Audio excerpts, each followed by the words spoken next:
Torchlight ni suluh jauh boleh, suluh dekat boleh. Yang ni torchlight yang jenis korang boleh adjust dia punya kepala ni.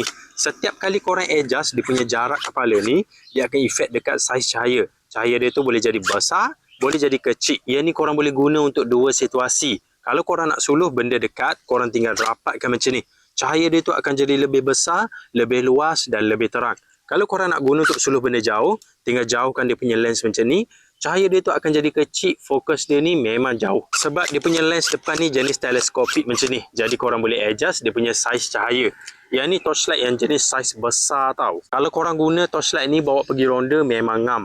Dan bahagian kepala dia ni berat sebab dia pakai besi aluminium. Bahagian depan ni solid tau. Kalau waktu terdesak, waktu kecemasan, korang boleh guna lampu ni sebagai senjata untuk ketuk kepala penyamun. Yang ni jenis rechargeable. Bila bateri habis, korang boleh cucuk charger dekat bahagian sini. Tak payah nak keluarkan dia punya bateri. Cucuk je charger macam ni. Dia ada banyak mood cahaya tau. Kalau korang tekan sekali, dia akan terang macam ni. Kalau tekan lagi sekali, dia akan malap sikit. Kalau korang nak jimat bateri, pakai yang mood kedua ni. Dia lebih malap sikit. Dan dia ada mood kecemasan. Kalau korang ada kecemasan, korang boleh pakai mood yang ni. Dia siap bagi dengan tali macam ni, mudah untuk korang gantung dekat bahu. Jadi kalau korang nak cari torchlight yang jenis saiz besar, boleh guna untuk dua situasi. Korang boleh check torchlight ni dekat link video.